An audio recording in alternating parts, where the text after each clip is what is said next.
Right. So last class में हम लोगों ने डिस्कशन किया था कि सॉफर अगर हमें निकालना है तो हम सिंपल एवरेज से निकाल सकते हैं, कंपाउंड एवरेज से निकाल सकते हैं। We have simple average, compound average, we have SOFR in arrears, we have SOFR in advance. तो वहां पर हमने liquidity risk versus basis risk का बात किया था। राइट। आपके सामने मैंने यहाँ पे एक डॉक्यूमेंट खोला हुआ है which is the working group on sterling risk free reference rates. So basically ये जो लाइबोर से स्टर्लिंग रिस्क फ्री रेट में ट्रांजिट करना है, वो ट्रांजिट स्मूथली हो पाए उसके लिए एक वर्किंग ग्रुप फॉर्म हुआ था। एंड उन्होंने कुछ रिकमेंडेशंस दिया है अपना, with examples, with detailed examples. तो वो इस डॉक्यूमेंट में गिवन है। एंड आज की डेट में सारे के सारे बैंक्स इसको फॉलो करते हैं, इस डॉक्यूमेंट को। राइट। तो इसमें गिवन है कि क्या कन्वेंशंस आपको यूज करने चाहिए, what are the recommended convention. Recommended convention क्या है? Look back without observation shift. Alternative convention क्या है? Look back with observation shift. And then we have look back without observation shift versus with observation shift. उसका comparison दिया हुआ है कि कितना फर्क आएगा आपके ओवरऑल इंटरेस्ट अमाउंट में अगर आप विद ऑब्जर्वेशन शिफ्ट कैलकुलेशन करेंगे and without observation shift calculation करेंगे। देन जो आपके लेगेसी कॉन्ट्रैक्ट्स हैं उसमें एक फ्लोर अप्रोच है, मतलब आपका जो बेस रेट होना चाहिए उसका एक मिनिमम वैल्यू इतना तो होना ही चाहिए, that is the floor value. तो एक फ्लोर अप्रोच है, उसको डिस्कस करेंगे। And then there is a rounding approach. Right. तो ये डॉक्यूमेंट बहुत ही अच्छा है, 22 पेजेस का है। इस डॉक्यूमेंट में बहुत सारे एग्जाम्पल्स गिवन है, मैं आपको नीचे में दिखाता हूं। ठीक है, मैं स्लो जाऊंगा अगर लैग कर भी रहे तो उस केस में यहाँ पे फॉर्मूलाज गिवन है on page number 7 I guess, and page number 8 पे वर्कड एग्जांपल्स गिवन है। तो जो भी कन्वेंशंस हैं अलग अलग, वो सारे कन्वेंशंस के वर्कड एग्जांपल्स गिवन है। एंड उसी का एक कॉरेस्पॉन्डिंग एक्सेल शीट मैंने आपके साथ शेयर किया है। तो वो एक्सेल शीट में पूरा एग्जाम्पल हम लोग हाथ से सॉल्व करेंगे, बिकॉज ऐसे देखने में तो बहुत सुंदर लग रहा है, बट जब इसको समझने लगोगे बहुत डिफिकल्ट लगेगा। राइट। तो समझने का तरीका is never to look at someone else's Excel sheet. समझने का तरीका बेस्ट क्या होता है कि आप खुद से पूरा सॉल्व करो उसको। तो मैं अब एक एक सेल में जाऊंगा एंड साथ साथ अपने कैलकुलेशंस करेंगे एक एक सेल में, एंड इंटरेस्ट अमाउंट कैलकुलेट करेंगे। तो I will be completing this entire document, and ये document believe me I have confirmed it with industry practitioners कि ये डॉक्यूमेंट ही सब लोग यूज कर रहे हैं for transitions. Right. So let's come to the Excel sheet. मैंने आप सबके साथ एक्सेल शीट शेयर किया है। आप अगर चाहते हैं तो मेरे साथ एक्सेल शीट को खोल सकते हैं। आप अगर चाहते हैं कि अभी मैं सिर्फ देखूंगा एंड बाद में खुद से करूंगा, तो you can approach it later on as well. Right. आपका मन जैसे आप करना चाहते हैं। मैं अभी यहाँ पर ये सारे एक्सेल शीट्स को सॉल्व करूंगा आज की क्लास में। And I think this is a very important class because आपको सारा कन्वेंशंस क्लियर होगा एक एग्जाम्पल के थ्रू। राइट।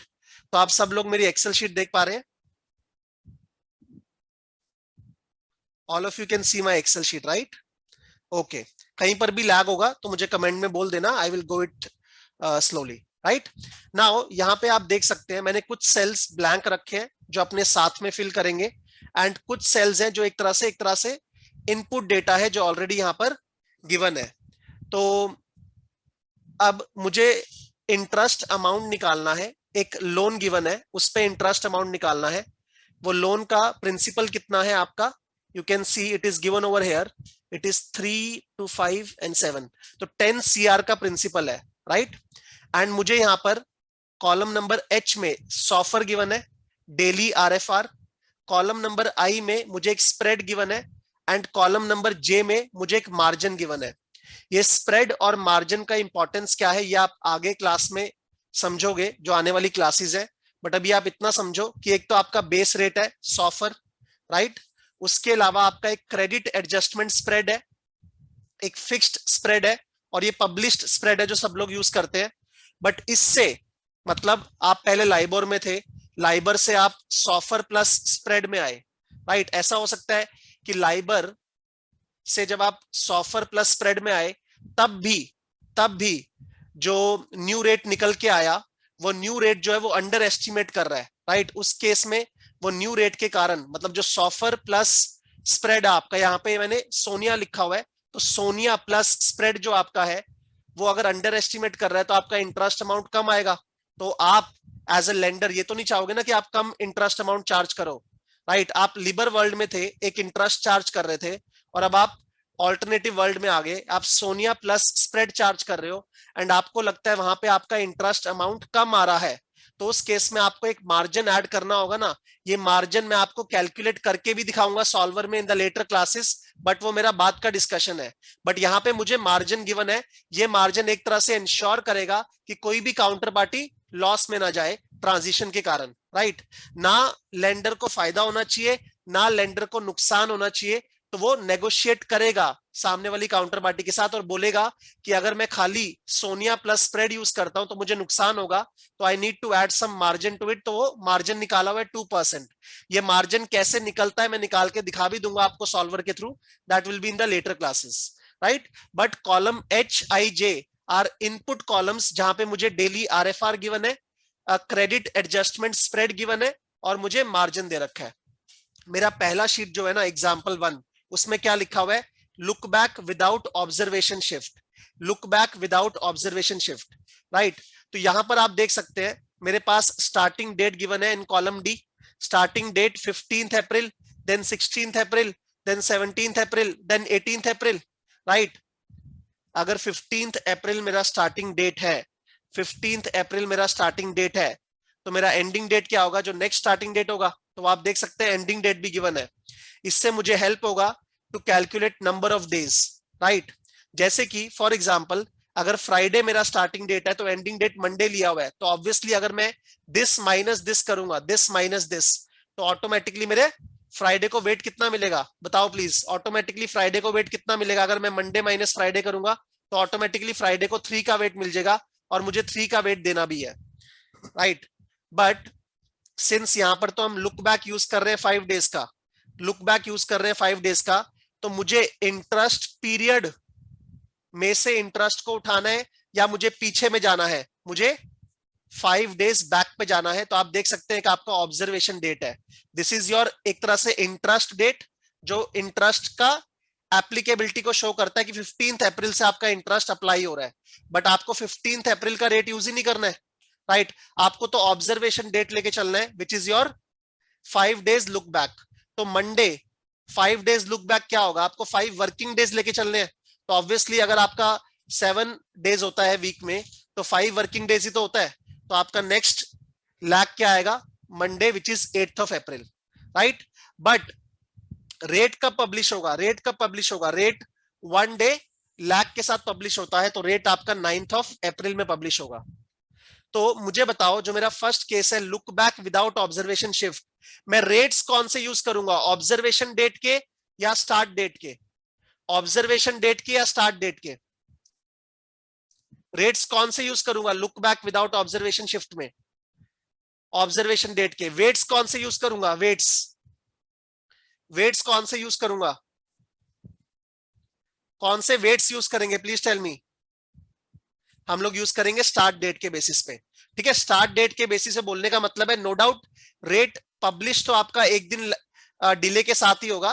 तो अगर मैं ऑब्जर्वेशन डेट के रेट्स को यूज कर रहा हूं तो 8 अप्रैल का रेट 9th को पब्लिश हो रहा है, बट है तो 8th का ही ना, तो मैं 8th का रेट बोलूंगा उसको, पब्लिश वो नो डाउट 9th को होगा। तो सबसे पहले अपने फर्स्ट सेल में निकालते हैं number of calendar days in interest period. तो बहुत सिंपल है, ये मेरा ऑब्जर्वेशन पीरियड के लिए यूज होगा और ये मेरा इंटरेस्ट पीरियड के लिए यूज होगा। सिंस मुझे सारे के सारे वेट्स तो इंटरेस्ट पीरियड के बेसिस पे ही निकालने हैं, तो मुझे ऑब्जर्वेशन पीरियड का टेंशन ही नहीं है। तो I will simply say equal to this cell minus this cell, right. तो ऑटोमेटिकली मैं ट्यूसडे को 1 डे का वेट दे रहा हूं, या आई वुड से मंडे को 1 डे का वेट दे रहा हूं। ट्यूसडे तो पब्लिश हो रहा है बट रेट कौन सा है मेरा, मंडे का, राइट। तो मंडे को 1 का वेट दे रहा हूं, इसको ड्रैग कर रहा हूं नीचे, इसको ड्रैग कर रहा हूं नीचे, ठीक है। तो थर्सडे को 5 का वेट मिला, क्यों, बिकॉज थर्सडे के बाद सीधा नेक्स्ट वर्किंग डे ट्यूसडे को बन रहा है, ये ऑटोमेटिकली गिवन था यहां पर। तो मैंने इसके साथ छेड़खानी नहीं किया, ये मैंने कैलेंडर में देख के नहीं निकाला है कि नेक्स्ट वर्किंग डे कौन सा बनता है, वो गिवन था, मैंने इसको एज इट इज रखा है। तो थर्सडे के बाद अगर आपका नेक्स्ट वर्किंग डे ट्यूसडे को बन रहा है तो थर्सडे को कितना वेट दोगे, 5 दिन का, Thursday, Friday, Saturday, Sunday and then Monday, right? तो आपको थर्सडे के सामने 5 का वेट ऑटोमेटिकली मिल रहा है। यहां पर फ्राइडे के बाद आपका नेक्स्ट वर्किंग डे आ रहा है ट्यूसडे को, तो फ्राइडे, सैटरडे, संडे, मंडे, तो यहां पे कितना वेट आ रहा है? 4 का वेट आ रहा है। तो this is your weight given to interest period, right? तो मैं इंटरेस्ट पीरियड के बेसिस पे वेट लेने वाला हूं, because this is a sheet of without observation shift. उसके बाद अपने क्यूमुलेटिव इंटरेस्ट पीरियड डेज निकाल सकते हैं। क्यूमुलेटिव बहुत इजी होता है। फर्स्ट सेल के लिए तो क्यूमुलेटिव सेम है, सेकंड सेल के लिए क्यूमुलेटिव क्या होगा? Equal to previous cell plus the adjacent cell, right? तो मेरा क्या आ गया? क्यूमुलेटिव 2 डेज आ गया। इसी तरह से मैं नीचे ड्रैग करूंगा तो मेरा क्यूमुलेटिव लास्ट में कितना आ रहा है? 30 आ रहा है। तो this is my cumulative period days. ठीक है, ये दोनों कॉलम सबको क्लियर है? और मैंने क्यों ऑब्जर्वेशन वाले कॉलम्स को यूज ही नहीं किया वो समझ में आया? बिकॉज ये विदाउट ऑब्जर्वेशन शिफ्ट का केस है। जब हम विद ऑब्जर्वेशन शिफ्ट में जाएंगे तो वहां पर हम ऑब्जर्वेशन वाले कॉलम्स को देख के वेट को कैलकुलेट करेंगे, राइट? अब कुछ चीजें आपके लिए नहीं है। लास्ट क्लास में हमने बहुत सिंपलिस्टिक एग्जांपल किया था। फ्राइडे कहां गया? फ्राइडे कहां गया मतलब? Sachin has a question, Friday कहां गया? कब का बात कर रहे हो? कौन से सेल का बात कर रहे हो? फ्राइडे को हॉलीडे होगा ना, थर्सडे के बाद मंडे आ गए तो फ्राइडे को हॉलीडे होगा। मुझे नहीं पता किस कारण से हॉलीडे है, right? But it was a non business day, इसीलिए फ्राइडे के बाद सीधा मंडे आ रहा है, राइट? ओके, या फ्राइडे के बाद ट्यूसडे आ रहा है। ओके, नेक्स्ट अब आप समझो, ये आपका डेली आरएफआर है, तो ये आपका सोनिया है, आपका क्रेडिट एडजस्टमेंट स्प्रेड है, ये पब्लिश होता है, इसका डिस्कशन हम लोग करेंगे। एंड मार्जिन आप कैलकुलेट करते हो such that no counterparty is in loss, तो वो आपका 2% है, ये भी आप कैलकुलेट कर सकते हो। अब उसके बाद कुछ फॉर्मूलाज गिवन है, मैं एक बार इस शीट में आ रहा हूं।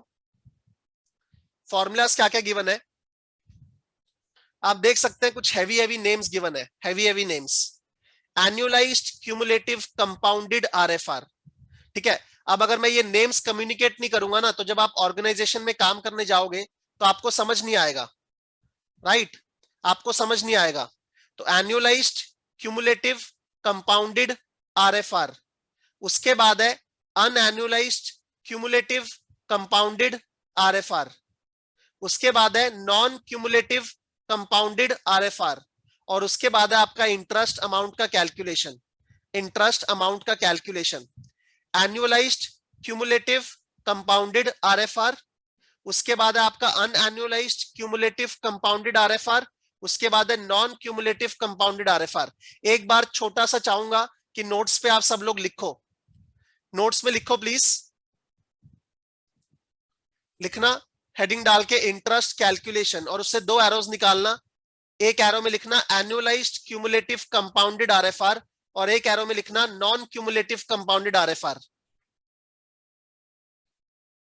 ठीक है, मैं चाहूंगा कि प्लीज कॉपी में थोड़ा सा स्क्रैच वर्क करें अपने, ठीक है? और ये कैलकुलेशन वाला पार्ट है तो मैं शो नहीं करना चाहता हूं, मैं चाहता हूं आप हाथों से लिखो, ठीक है? इंटरेस्ट अमाउंट, और उससे 2 एरोज निकालो। एक एरो में लिखना एन्युअलाइज्ड क्यूमुलेटिव कंपाउंडेड आरएफआर, और एक एरो में लिखना non cumulative compounded RFR. Annualised cumulative compounded RFR के अंदर लिखो, इसको लिख देना ब्रैकेट में ACR, ACR, ठीक है? अब ये जो आपका ACR है उसमें पॉइंट्स लिखो। Point number 1 effective rate, point number 1 effective rate, point number 1 effective rate, point number 2 compounding factor, point number 2 compounding factor, point number 1 effective rate, point number 2 compounding factor, and point number 3 ACR, point number 3 ACR,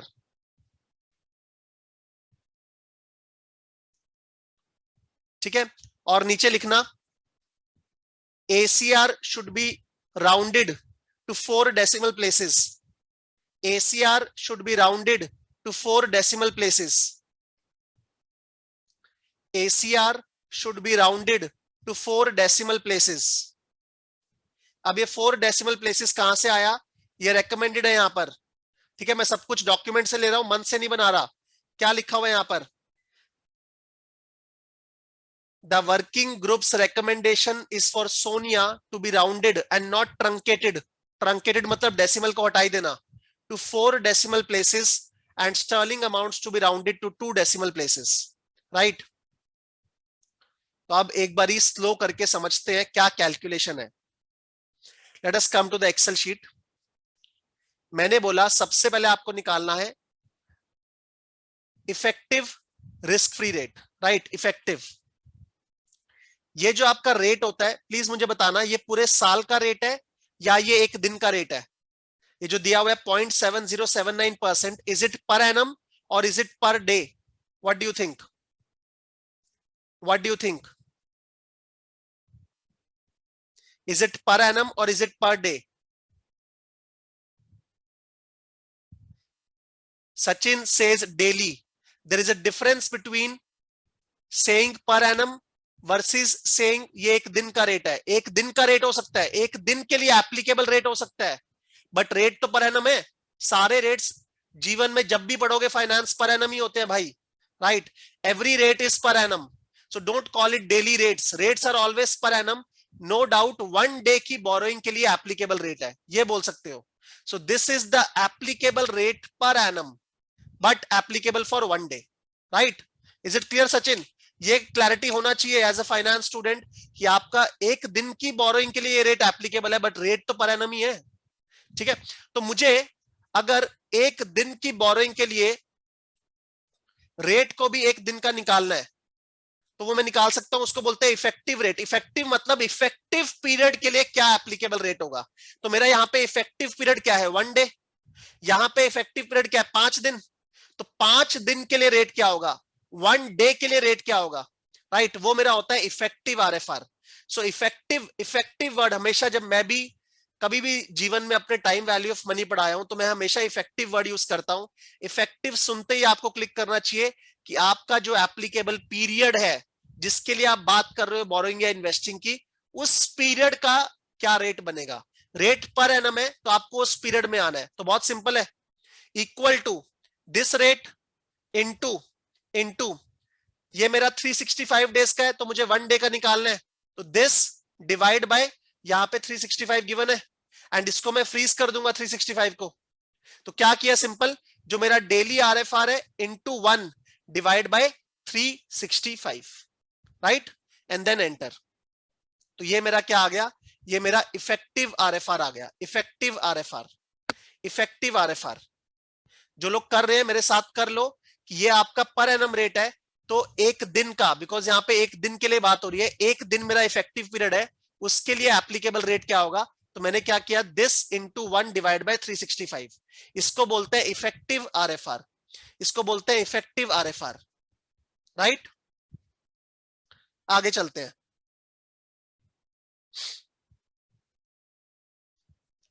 उसके बाद है आपका compounding factor. Compounding factor, compounding factor बहुत easy है। Factor कैसे बनाते हैं rate का, 1 प्लस रेट।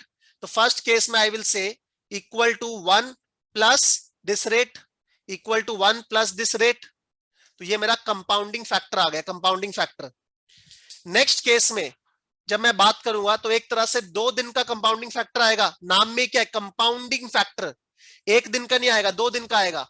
तो नेक्स्ट सेल में मैं क्या बोलूंगा, equal to bracket 1 plus this rate जो नेक्स्ट डे का रेट है इनटू प्रीवियस फैक्टर, राइट। तभी तो 2 दिन का कंपाउंडेड फैक्टर आएगा ना, 2 दिन का, राइट, बिकॉज यहां पे 1 + 1 2 बन रहा है। सिमिलरली इसको नीचे ड्रैग करूंगा तो क्या बन जाएगा, 3 दिन का कंपाउंडिंग फैक्टर, 3 दिन का कंपाउंडिंग फैक्टर। तो हम कर क्या रहे हैं, इंटरेस्ट पे इंटरेस्ट जोड़ रहे हैं। मेरा एक दिन का इंटरेस्ट ये था, सेकेंड डे का इंटरेस्ट ये था, मैंने दोनों को जोड़ दिया, इंटरेस्ट पे इंटरेस्ट। तो ये मेरा एक दिन का था, उस पे मुझे सेकेंड डे भी इंटरेस्ट मिलेगा, तो मेरा कंपाउंडेड कितना आएगा, वो मेरा फैक्टर आ गया यहाँ पे 1.000387, right. So compounding factor is very simple, repeat कर रहा हूं, इक्वल टू फर्स्ट सेल में 1 प्लस दिस, बिकॉज पहले केस में तो कंपाउंडिंग फैक्टर सिंपल ही होगा 1 प्लस दिस। सेकेंड सेल के सामने जब मैं कंपाउंडिंग फैक्टर निकालूंगा तो आप सिंपल सोचो, ऐसे सोचो, equal to previous cell, right, और इस पे आप वापस से इंटरेस्ट कमाओगे तो 1 प्लस 1 दिन का और इंटरेस्ट कमाओगे, राइट, तो आपका 2 दिन का कंपाउंडिंग फैक्टर आएगा। तो मैं इंटरेस्ट पे इंटरेस्ट जोड़ रहा हूं, ये तो ऑलरेडी फैक्टर है और इसका मैंने फैक्टर बनाया इनटू 1 प्लस दिस करके, राइट। तो एक तरह से आप देख सकते हो 3877, ये 193 को ऐड करोगे तो उसके आसपास आएगा, बट उसके आसपास नहीं, ज्यादा आना चाहिए, बिकॉज अगर आप कंपाउंडिंग कर रहे हो तो मतलब क्या, इंटरेस्ट पे इंटरेस्ट मिलेगा। मैं इन दोनों को सिंपल ऐड करके ये नहीं बोल सकता कि मुझे ये 2 दिन का इंटरेस्ट मिलेगा, नहीं, एक्चुअल में तो इंटरेस्ट पे इंटरेस्ट मिलता है ना, इसीलिए यहां पर हम लोग कंपाउंडिंग कर रहे हैं। कंपाउंडिंग करने के लिए हमेशा फैक्टर बनाया जाता है, तो वो फैक्टर हम लोग बना रहे हैं यहां पर, right, and then I drag it down, ठीक है। प्लीज कर दो जो लोग साथ साथ कर रहे हैं। तो ये आपका क्या हो गया, कंपाउंडिंग फैक्टर, डन, एक्सीलेंट। उसके बाद है आपका एनुअलाइज्ड क्यूमुलेटिव कंपाउंडेड आरएफआर। सोच के बताओ मुझे, ये जो कंपाउंडिंग फैक्टर आया है ये कितने दिन का है? जिस सेल में मैं खड़ा हूं, मैं सेकंड सेल के सामने खड़ा हूं, मुझे बताना ये कंपाउंडिंग फैक्टर कितने दिन का है? 2 दिन का, एक्सीलेंट। अच्छा, इस सेल के सामने बताओ कंपाउंडिंग फैक्टर कितने दिन का है? 14 दिन का, एक्सीलेंट, बिकॉज मैंने 14 दिन का इंटरेस्ट कंपाउंड कर करके फैक्टर निकाला है, राइट। मुझे एनुअलाइज्ड क्यूमुलेटिव कंपाउंडेड आरएफआर चाहिए, मतलब इंटरेस्ट पे इंटरेस्ट जोड़ लिया मैंने, वो तो कर लिया, बट मुझे एनुअलाइज्ड रेट चाहिए। Is this annualised? No, this is not annualised. मुझे एनुअलाइज्ड रेट चाहिए, तो एनुअलाइज्ड करना बहुत इजी है। कैसे करेंगे? इक्वल टू, पहले देख लो, ब्रैकेट दिस -1, बिकॉज मुझे प्रिंसिपल हटाना होगा, राइट, मुझे सिर्फ इंटरेस्ट चाहिए, तो दिस -1, बिकॉज इसमें तो प्रिंसिपल घुसा हुआ है ना, ये तो फैक्टर है, इनटू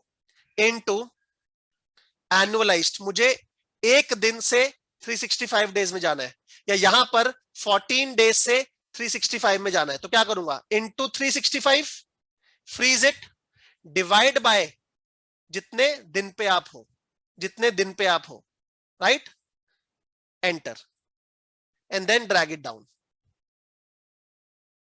सिंपल, वापिस से बता रहा हूं, ये मेरा सपोज 14 दिन का रेट है, 14 दिन का फैक्टर है बोल लो, मुझे 14 दिन का रेट चाहिए ही नहीं, मुझे एनुअलाइज्ड रेट चाहिए। अगर मुझे 14 दिन का रेट चाहिए होता, मैं सीधा क्या करता, इक्वल टू दिस -1, खत्म। बट मुझे 14 दिन का चाहिए ही नहीं, मुझे 14 दिन की जगह एनुअलाइज्ड रेट चाहिए, तो मुझे 365 डेज का चाहिए, तो मुझे 14 से 365 में जाना है, तो बहुत सिंपल है, इंटू 365 बाय 14, तो वही करा है मैंने यहां पर, क्या किया, equal to bracket this -1, principal हटाने के लिए, इनटू ये कितने दिन का है, 1 का, मुझे कितने दिन का चाहिए, 365 का, तो into this, freeze it, divide by जितने दिन का ये है, bracket close, and then drag it down. This is your annualised cumulative compounded RFR. Please करके रिस्पॉन्स करना कि हो गया कि नहीं हुआ। Done, excellent Hiral.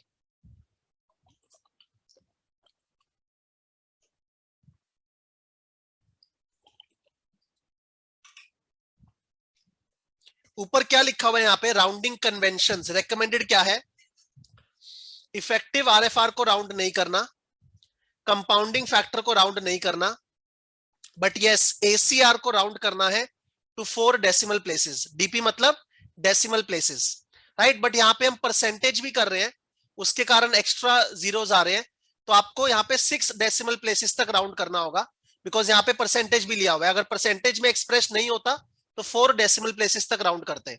तो आई विल से इसके ऊपर टॉप अप पे round bracket, right, number of digits कितने, 4 तो रेकमेंडेड है, और परसेंटेज के कारण 2 एक्स्ट्रा, राइट, एंटर, राइट। तो उस फॉर्मूला के टॉप अप पे मैंने राउंड फंक्शन लगाया है, बिकॉज मुझे राउंडिंग कन्वेंशन को अडॉप्ट करना है। राउंडिंग कन्वेंशन क्या है, आपको 4 डेसिमल प्लेसेस तक राउंड करना है, तो मैंने जो मेरा फॉर्मूला था उसके ऊपर राउंड फंक्शन लगाया, एंड आई गिव 4 + 2, 2 किस लिए, बिकॉज मेरा परसेंटेज है यहां पर, तो उसके कारण मुझे 2 एक्स्ट्रा डेसिमल प्लेसेस तक राउंड करना होगा। Is it clear? Let me know once you are done.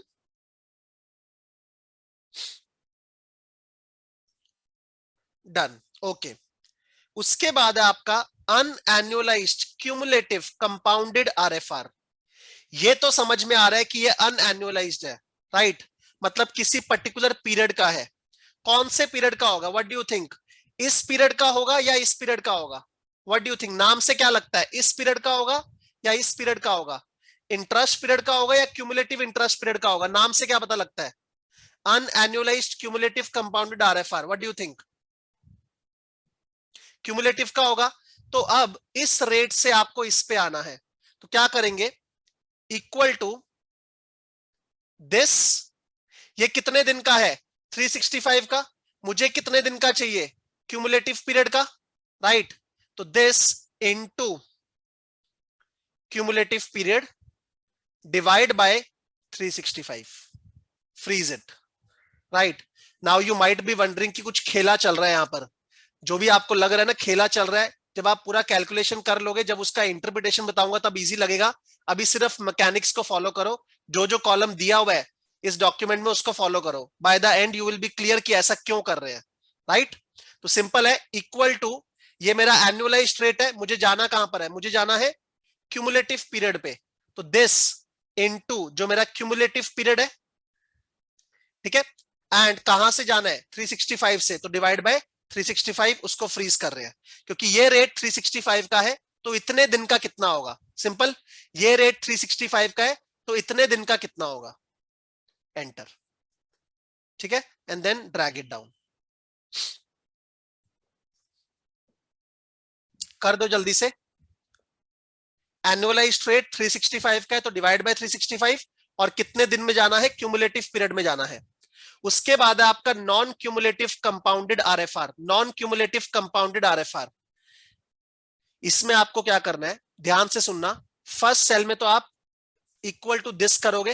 Rate हमेशा पर एनम होता है, ये लास्ट कॉलम है तो यहां पे हमें रेट निकालना है तो वो पर एनम होना पड़ेगा।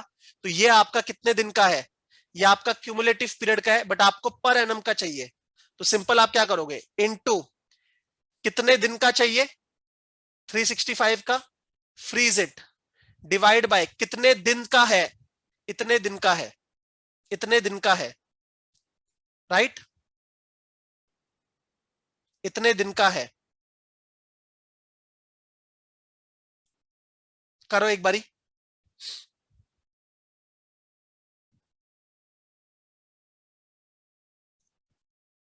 आपको रेट पर एनम चाहिए, रेट पर एनम चाहिए, बट कितने दिन का रेट है?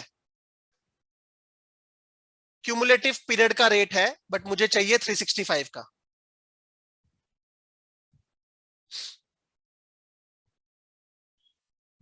क्लियर? अच्छा, अब मुझे बताओ, अगर मैं करता हूं equal to this minus this, एक बारी कर रहा हूं, मैं बोल रहा हूं बस फॉलो करो मुझे, ये मत सोचो कि ऐसा क्यों कर रहा हूं, एक बारी फॉलो करो। दिस माइनस दिस अगर मैंने कर दिया तो ये कितने दिन का है? कोई बता सकता है कितने दिन का है? Is this for cumulative period और is this for interest period? Interest period का है मतलब ये, राइट? जब मैंने दिस माइनस दिस कर दिया तो ये इंटरेस्ट पीरियड का है, बट मुझे रेट पर एनम चाहिए, राइट? तो मुझे इसमें क्या करना होगा? इनटू, इनटू, मुझे इतने में जाना है, डिवाइड बाय कितने पीरियड का है? 1 डे का है, क्योंकि मैंने डिफरेंस लिया है। फर्स्ट सेल में मैंने ऐसा नहीं किया था। फर्स्ट सेल में मैंने क्या बोला?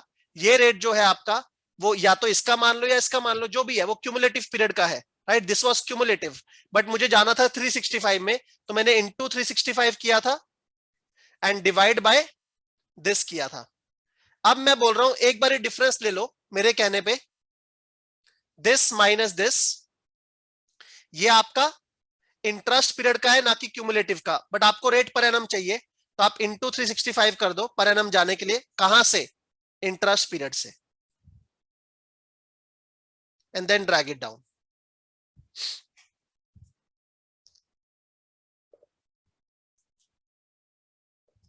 सारा कुछ कर लो, अभी हम फाइनल कैलकुलेशन में जाएंगे, आपको इंटरप्रिटेशन समझ में आ जाएगा। यहां पे नो राउंडिंग है, यहां पे नो राउंडिंग है, तो मैंने कोई राउंड फंक्शन यूज नहीं किया। ठीक है, let me know once you are done. जब हो जाएगा बता देना please.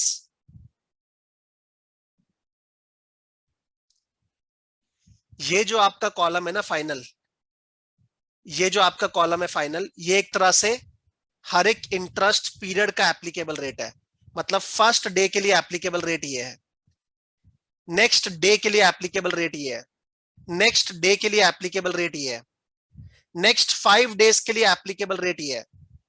Right, so this is the applicable rate for each day.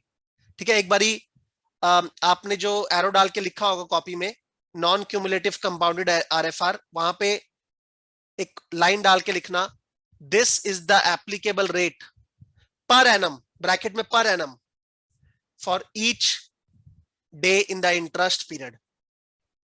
This is the applicable rate, bracket में per annum, for each day और डेज, डेज भी हो सकता है ना, जैसे यहां पे 5 है, फॉर ईच डे। ठीक है, 5 तो एक तरह से वेट है, तो फॉर ईच डे ब्रैकेट में days in the interest period, in the interest period. तो आपको इसमें इंटरेस्ट है, you are interested in this column, interest निकालने के लिए आप इसमें इंटरेस्टेड हो। एंड साथ ही साथ अगर मैं बोलूं मुझे हर दिन का चाहिए ही नहीं, मुझे बता दो क्यूमुलेटिवली कितना बनता है इस पूरे टाइम पीरियड का। राइट, तो कैन आई से this is the applicable rate. ACR का लास्ट कॉलम क्या शो कर रहा है, ऑटोमेटिकली इस एसीआर में कंपाउंडिंग घुसा हुआ है, यहां कंपाउंडिंग घुसा नहीं हुआ, यहां मैंने निकाल दिया माइनस करके कंपाउंडिंग, तो ये हर दिन का है। बट कैन आई से ये जो रेट है आपका एसीआर कॉलम में लास्ट, इसमें कंपाउंडिंग घुसा हुआ है, यस और नो?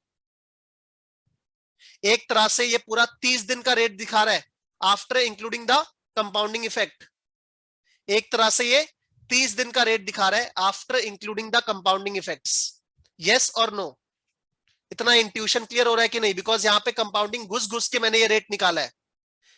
राइट, क्योंकि कंपाउंडिंग फैक्टर से निकला था और सिंपल पर एनम ही किया था उसको, और कुछ तो नहीं किया।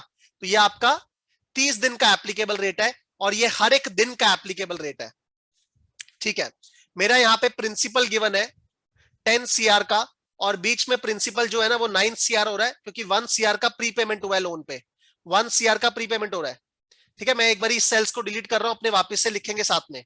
पहले अपने क्या करते हैं, आरएफआर निकालते हैं using non cumulative compounded rate, equal to क्या होगा, principal into this, into this, right, into ये तो पर एनम रेट है मेरा, तो एक दिन का निकलेगा, into this divide by 365, freeze it.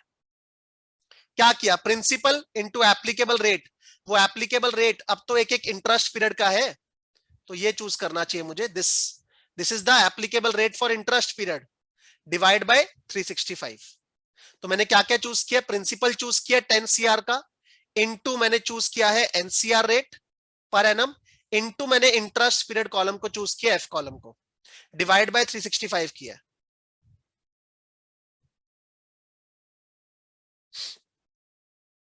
Right, and then enter, drag it down. अगर आपका कैलकुलेशन सही है तो आपका सम आएगा 55,370.96। If your calculation is right, your sum should be 55,370.96। Please confirm once you are done. आ रहा है सबका 55,370? आपका जो इंटरेस्ट चार्ज होगा उसमें 2 कंपोनेंट और भी हैं, कौन कौन से, क्रेडिट एडजस्टमेंट स्प्रेड और मार्जिन इंटरेस्ट, वो भी कर देते हैं सिंपल। आपका स्प्रेड कितना है, इतना, किस पे, प्रिंसिपल पे। ठीक है, और ये भी पर एनम है, बट आपको चाहिए आपके इंटरेस्ट पीरियड के लिए, तो दिस डिवाइड बाय 365। सब कुछ सेम है, कॉलम पहले मैंने एनसीआर वाला यूज किया था, और अब मैंने कौन सा यूज किया है, क्रेडिट एडजस्टमेंट स्प्रेड वाला। drag it down. Again, if your calculation is right, your answer should be 3904. Your answer should be 3904.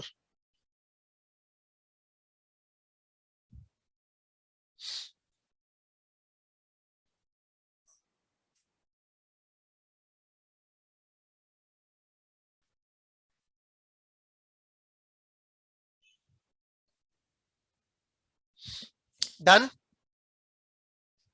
Similarly, margin interest निकाल दो, इक्वल टू, अब आपको मार्जिन वाला कॉलम चूज करना है, applicable on this principle into इतने दिन के लिए, बट आपका मार्जिन जो रेट है वो तो पर एनम है, तो divide by 365.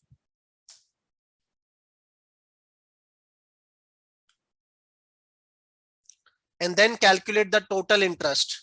Total interest will be equal to this plus this plus this.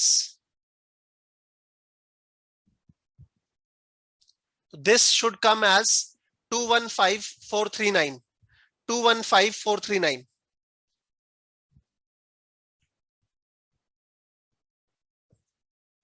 215439. अगर मुझे डेली ऑल इन रेट निकालना है तो वो भी सिंपल है, वो किसके इक्वल होगा?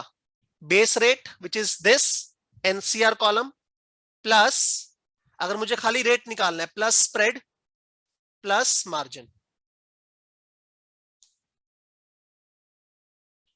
तो this is your daily all in rate.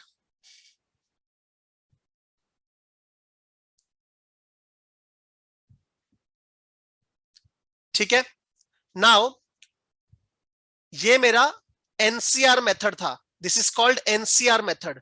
दो अप्रोचेज है, मैंने आपको दो एरो ड्रॉ करवाए हैं. One is ACR approach and one is NCR approach. ACR and NCR. अभी हमने कौन सा अप्रोच से इंटरेस्ट निकाला है? एनसीआर अप्रोच से. अब आते हैं एक बारी एसीआर अप्रोच में. एसीआर अप्रोच में अपना कौन सा एप्लीकेबल रेट होगा? सीधा अगर मुझे 30 दिन का लेना है तो वो होगा ये वाला रेट. तो मैं क्या बोलूंगा? इक्वल टू, ध्यान से देखो, ये मेरा प्रिंसिपल है जो फाइनल खड़ा है, इनटू ये मेरा रेट है, इनटू ये कितने दिन का है? ये 365 डेज का है, बट मेरा जो इंटरेस्ट निकलेगा वो 30 दिन का निकलेगा. राइट. ये कितने दिन का है? 365 डेज का, बट मेरा जो इंटरेस्ट निकलेगा 30 दिन का निकलेगा. तो इनटू क्या करेंगे? 30 डिवाइड बाय 365. ठीक है, निकालो एक बारी, निकाल दो.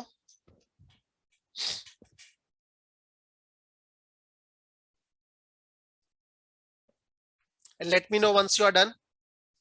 कितना आंसर आना चाहिए चेक करते हैं. कितना आंसर आना चाहिए चेक करते हैं. 52461. 52461 सबका आ रहा है? आंसर मैच क्यों नहीं किया? दोनों अप्रोच से आंसर मैच करना चाहिए, इसलिए मैच नहीं किया बिकॉज यहाँ पे प्रिंसिपल बीच में प्री पेमेंट हुआ है. तो ठीक है, वो प्री पेमेंट का एडजस्टमेंट डालते हैं एक बारी. आपका प्री पेमेंट कितना हुआ है? 1 करोड़ का. ये 1 करोड़ पे आपका कितना पेमेंट बनेगा बताना प्लीज. 1 करोड़ पे कितना पेमेंट बनेगा? इक्वल टू दिस इनटू, मैं सीधा बोल सकता हूं, आपका ये प्रीपेमेंट कब हो रहा है? ये प्रीपेमेंट आपका हो रहा है, let me come over here, this is 21st. तो इसका मतलब ये प्रीपेमेंट आपका हो रहा है 16th डे पे एक तरह से. राइट. तो आपको 15 डेज का लेना पड़ेगा इसका इंटरेस्ट, 15 डेज का. तो 15 डेज के सामने जो मेरा अनएनुअलाइज्ड क्यूमुलेटिव कंपाउंडेड आरएफआर है, मैं उसको यूज कर रहा हूं. ये सीधा 15 डेज का एप्लीकेबल रेट है. Right.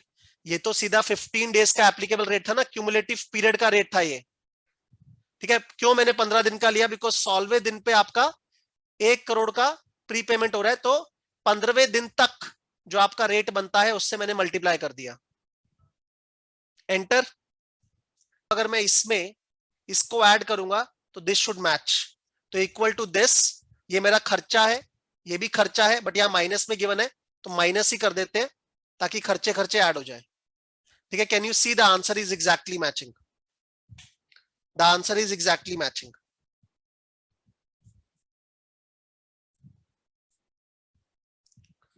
Please do it till here and let me no कहीं पे कंफ्यूजन है तो. एंड आपका आंसर एग्जैक्टली मैच करना चाहिए. डन. मैच कर रहा है आंसर हिरल, सचिन? मैच कर रहा है, ब्रिलियंट. तो this was your first case which is look back without observation shift. Right, simple था. मैंने इफेक्टिव रेट निकाला, फिर मैंने कंपाउंडिंग फैक्टर लिया, फिर मैंने एनुअलाइज्ड क्यूमुलेटिव कंपाउंडेड आरएफआर लिया. तो मैंने एक तरह से रेट को पर एनम किया. एंड सेकेंडली मैंने कंपाउंडिंग का इफेक्ट इंट्रोड्यूस किया अंदर में. तो वो कंपाउंडिंग का इफेक्ट घुसते हुए मेरा रेट पर एनम आया है. तो एक तरह से जो मेरा लास्ट सेल है वो क्या शो कर रहा है, 30 डेज का आपका कंपाउंडेड रेट क्या बनता है, पर एनम. राइट. बट अगर मुझे हर एक दिन का रेट निकालना है तो वो मैं निकाल सकता हूं by calculating non cumulative compounded RFR. उसके लिए आपको एसीआर को पहले यूसीआर में कन्वर्ट करना होगा एंड देन यूसीआर को एनसीआर में. यूसीआर में कैसे किया, आपका ये रेट पर एनम था, मैंने उससे क्यूमुलेटिव पीरियड में आया एंड देन क्यूमुलेटिव पीरियड में माइनस कर दिया तो एक तरह से इंटरेस्ट पीरियड में आ गया. तो इंटरेस्ट पीरियड को फिर पर एनम में कन्वर्ट कर दिया तो ये मेरा रेट आ गया applicable to that particular interest period. Right. Sachin has a question कि ये जो आपका 10 करोड़ है ये क्या है, ये आपका प्रिंसिपल आउटस्टैंडिंग है सचिन, प्रिंसिपल आउटस्टैंडिंग. राइट. और 1 करोड़ का प्री पेमेंट हुआ है बीच में, तो 9 करोड़ बचा लोन. 1 करोड़ का प्री पेमेंट हुआ है, तो जो प्री पेमेंट हुआ है उस पर इंटरेस्ट तो लगेगा ही ना. जब मैंने यहाँ पे 9 CR से मल्टीप्लाई कर दिया, अगर मैंने ACR मेथड को यूज किया तो मैंने 9 CR से मल्टीप्लाई किया तो वो 1 CR पे तो इंटरेस्ट लगा ही नहीं. तो वो जो 1 CR का प्री पेमेंट हुआ है वो 16वें दिन में हुआ है, तो 15 दिन का इंटरेस्ट उसके ऊपर लगेगा. तो वो मैंने अलग से लगाया, जब मैंने ऐड कर दिया तो वो किसके इक्वल आ गया, 55,370. राइट सचिन, क्लियर है? यहां तो मैं 10 करोड़ पे इंटरेस्ट लगा रहा हूं, 10 करोड़ पे, 10 करोड़ पे, फिर 9 करोड़ पे. यहां मैं सीधा 9 CR पे मल्टीप्लाई कर रहा हूं, तो 1 CR पे आपका 15 दिन का इंटरेस्ट तो लगेगा ना, वो मैंने अलग से किया क्योंकि ये मैंने जो लगाया वो 9 CR पे लगाया. ठीक है, तो दोनों को ऐड करके कितना आ गया वो 55,370. तो this is your first case which is look back without observation shift. आगे चलते हैं. नेक्स्ट है आपका look back with observation shift. सब कुछ ऑलमोस्ट सेम है, कुछ कुछ चीजें चेंज्ड है वो बता रहा हूं. वो आपको कन्वेंशन समझना है सिर्फ. इट्स नॉट अबाउट कि इसका लॉजिक क्या है, इट्स अबाउट क्या कन्वेंशन दिया है. ठीक है, वर्किंग ग्रुप ने. तो अब यहां पर मेरा एफ कॉलम ऑलरेडी निकला हुआ है which is your number of calendar days in observation period. इसको साथ में निकालते हैं. इक्वल टू यहां पे क्या है, number of calendar days in observation period. अब मुझे यहां पे दो वेट्स निकालने होंगे, एक तो इंटरेस्ट पीरियड के बेसिस पे वेट्स निकालने होंगे और एक मुझे ऑब्जर्वेशन पीरियड के बेसिस पे वेट्स निकालने होंगे. राइट. मैं यहां पे दो तरह के वेट्स निकालूंगा, इंटरेस्ट पीरियड के बेसिस पे वेट्स और ऑब्जर्वेशन पीरियड के बेसिस पे वेट्स. इंटरेस्ट पीरियड के बेसिस पे निकालते हैं. राइट. और ऑब्जर्वेशन पीरियड के बेसिस पे निकालते हैं. तो सबसे पहले यहाँ पे एफ कॉलम में क्या गिवन है, ऑब्जर्वेशन पीरियड. तो इक्वल टू ऑब्जर्वेशन पीरियड के लिए क्या होगा, this column minus this column, column B minus column C. Right. तो ये मेरा किसके हिसाब से वेट देगा, ऑब्जर्वेशन डेट के हिसाब से. तो आप देख सकते हैं अगर मेरा ऑब्जर्वेशन डेट फ्राइडे है तो वेट कितना मिला, 3 का. राइट. अगर मेरा ऑब्जर्वेशन डेट थर्सडे है बट उसके बाद नेक्स्ट वर्किंग डे ट्यूसडे बनता है तो वेट कितने का मिला, 5 का. ठीक है. तो यहां पे मैं वेट्स निकाल रहा हूं बिकॉज ये विद ऑब्जर्वेशन शिफ्ट का केस है. तो वेट्स किसके बेसिस पे निकाल रहा हूं, ऑब्जर्वेशन डेट के बेसिस पे. ठीक है. उसके बाद आपका क्यूमुलेटिव ऑब्जर्वेशन पीरियड डेज आ जाएगा. सिंपल, फर्स्ट सेल में equal to this, second cell में equal to this plus this. Right. And then drag this down, drag this down. तो ड्रैग कर लिया तो आपका क्या आ गया, cumulative observation period days. Please यहां तक कर लो. मैंने इंटरेस्ट पीरियड के बेसिस पे वेट निकाला था, अब मैंने ऑब्जर्वेशन पीरियड के बेसिस पे वेट निकाला है, तो वो मैंने कॉलम एफ में निकाला और उसके बाद मैंने उसको क्यूमुलेट कर दिया. Please let me know once you are done.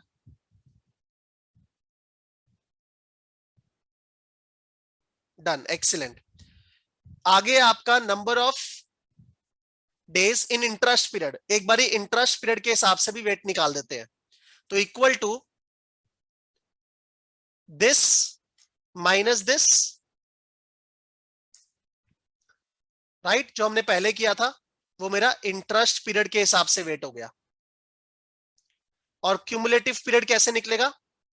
First cell में equal to this, next cell में equal to adjacent cell plus previous cell. ये मेरा क्या आ रहा है? क्यूमुलेटिव पीरियड आ रहा है. निकाल दो.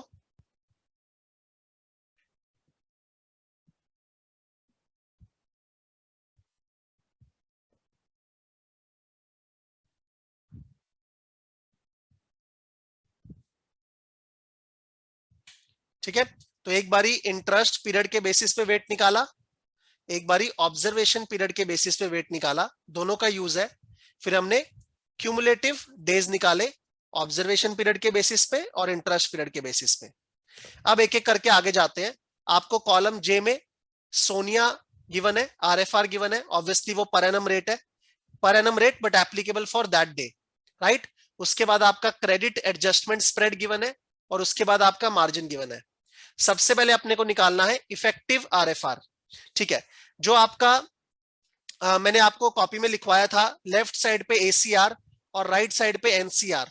वो जो एसीआर का आपने 3 स्टेप्स लिखे थे ना, इफेक्टिव रेट निकालो, फिर कंपाउंडिंग फैक्टर निकालो और फिर एसीआर निकालो.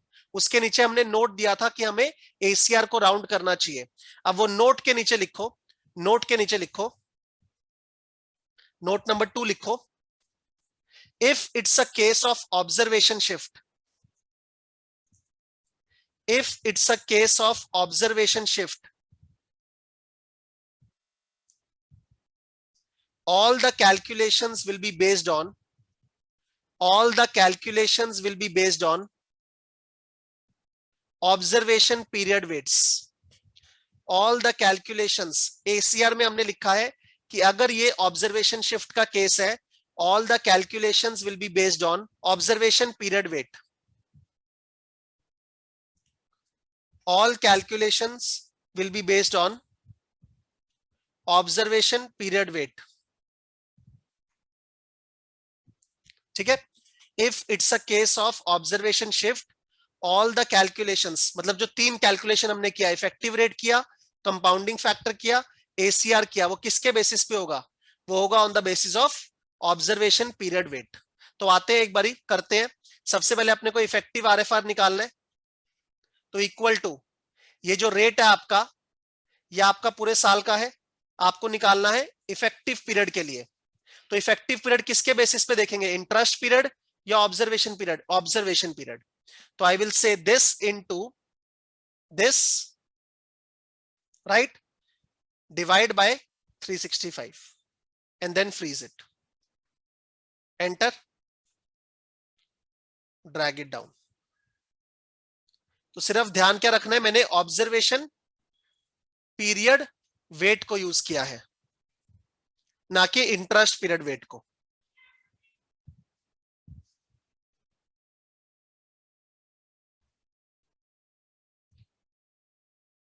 उसके बाद निकाल देते हैं जल्दी से कंपाउंडिंग फैक्टर, वो सेम ही है हमारा. फर्स्ट सेल में तो सेम होगा 1 plus this, next cell onwards क्या होगा? इक्वल टू ब्रैकेट 1 प्लस, इसको फैक्टर में डालना होगा, इनटू प्रीवियस कंपाउंडिंग फैक्टर. तो एक तरह से इंटरेस्ट पे इंटरेस्ट कंपाउंड होगा, and then drag it down.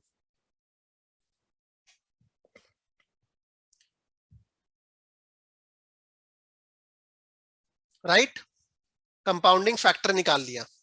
Simple, जो हमने लास्ट केस में भी किया था.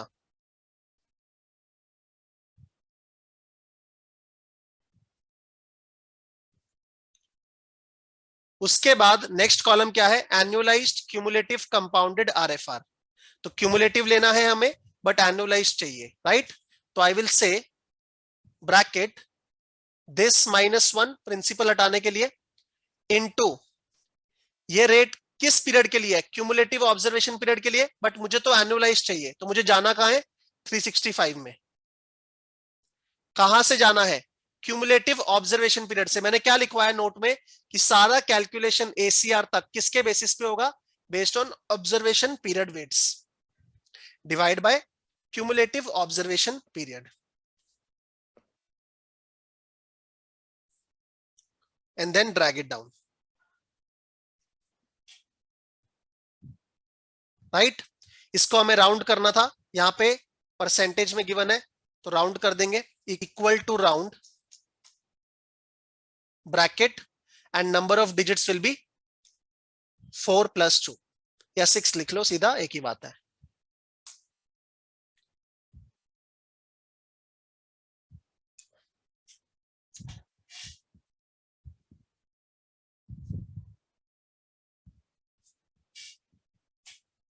डन। उसके बाद है मेरा अनएन्युअलाइज्ड क्यूमुलेटिव कंपाउंडेड आरएफआर। एक बार नोट्स में आ जाइए और जहां आपने लिखा है ना नॉन क्यूमुलेटिव कंपाउंडेड आरएफआर, उसके नीचे लिखिए, उसके नीचे लिखिए step 1 ACR, step 1 ACR bracket में as per observation period weight, bracket में as per observation period weight. तो एसीआर जो आया उससे स्टार्ट कर रहे हैं एनसीआर का calculation. Step 2 unannualised cumulative compounded RFR, unannualised cumulative compounded आरएफआर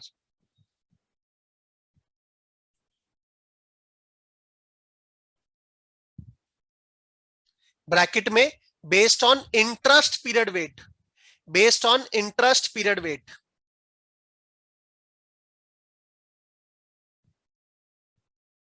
step 3 non cumulative compounded RFR, non cumulative compounded RFR again bracket में based on interest period weight, based on interest period weight. कोई इसका logic दे सकता है? 1 second,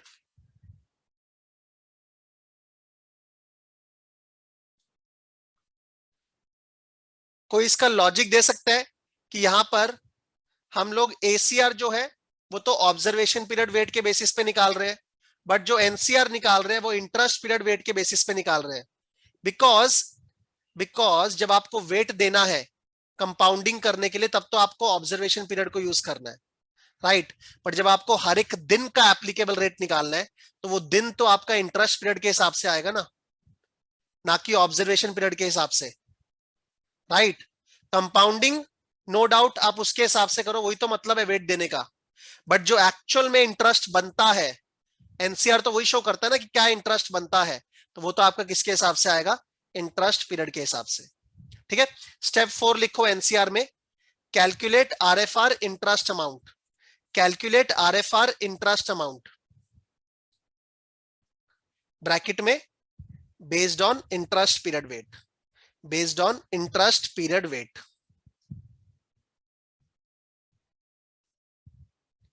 calculate RFR interest amount bracket में based on interest period wait.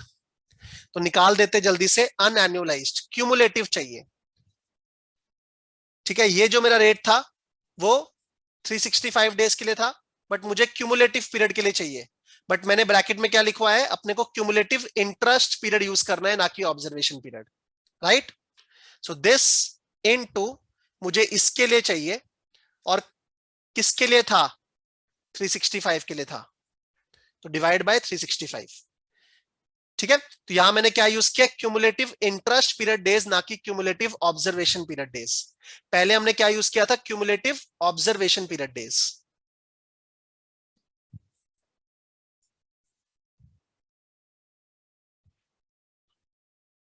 ठीक है, उसके बाद फर्स्ट केस में एनसीआर क्या होगा, सिंपल दिस, ये रेट जो है वो बेसिकली क्यूमुलेटिव पीरियड का है, बट मुझे रेट पर एनम चाहिए, तो इनटू 365 करना होगा,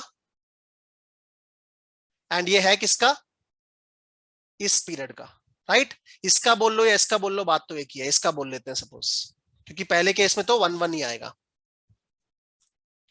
नेक्स्ट मैंने डिफरेंस निकाला था, दिस माइनस दिस, तो वो ऑटोमेटिकली किसके लिए बन गया, इस पीरियड के लिए बन गया, बट मुझे जाना कहां पर है, पर एनम में, तो into 365 divide by this column, not observation period weights but interest period weights.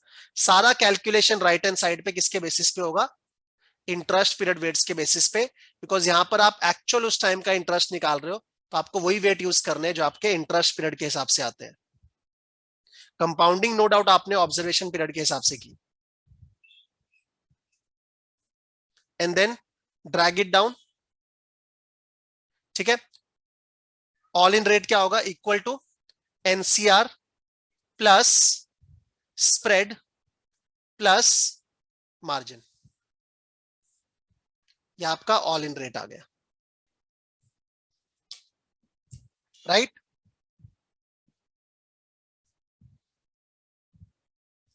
Calculation कर देते हैं, ओ कॉलम में वेट ऑब्जर्वेशन पीरियड या इंटरेस्ट पीरियड, ओ कॉलम में observation period, right Prachi, O column में ऑब्जर्वेशन पीरियड,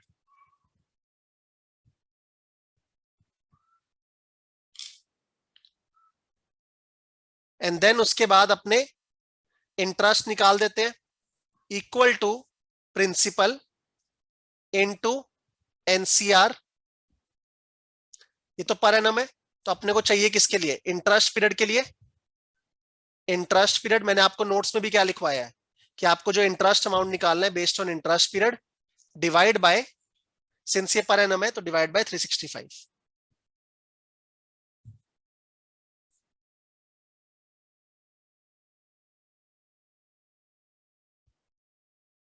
निकाल दो, आपका आंसर आना चाहिए 55,371.78,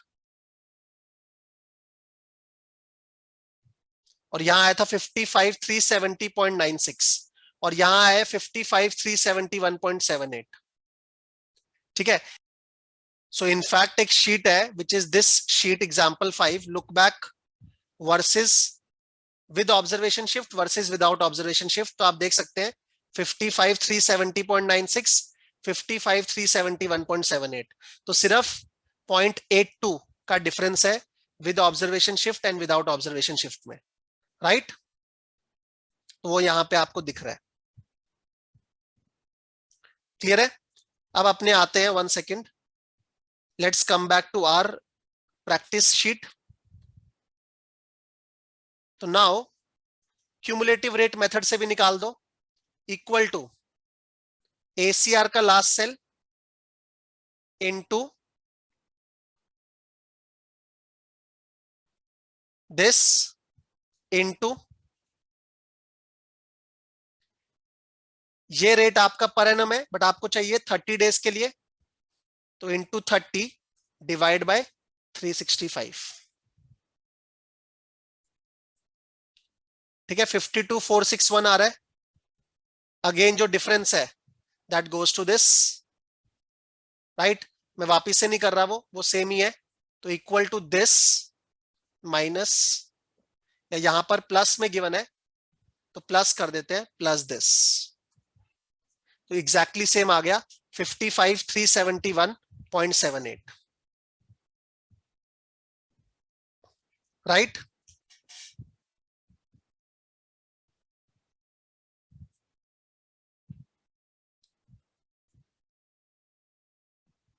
Let me know once you are done.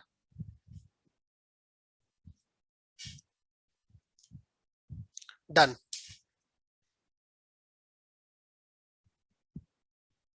Prachi has a question कि जब आंसर एसीआर और एनसीआर मेथड से सेम आ रहा है तो कैन बी यूज एसीआर।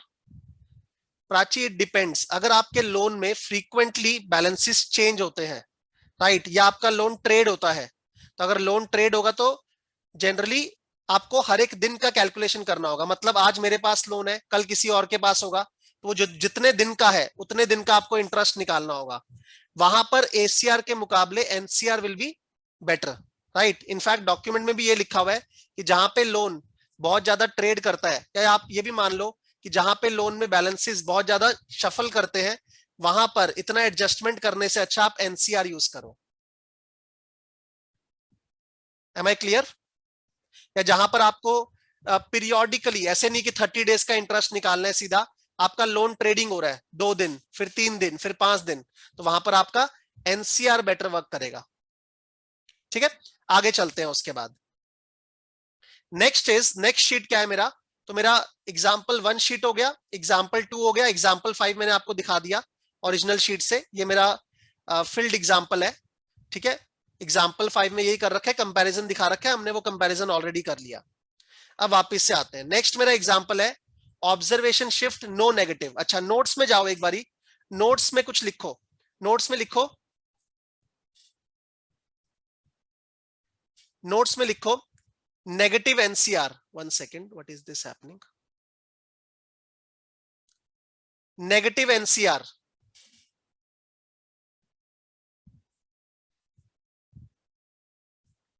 लिखो। If observation period is greater than interest period, if observation period is greater than interest period,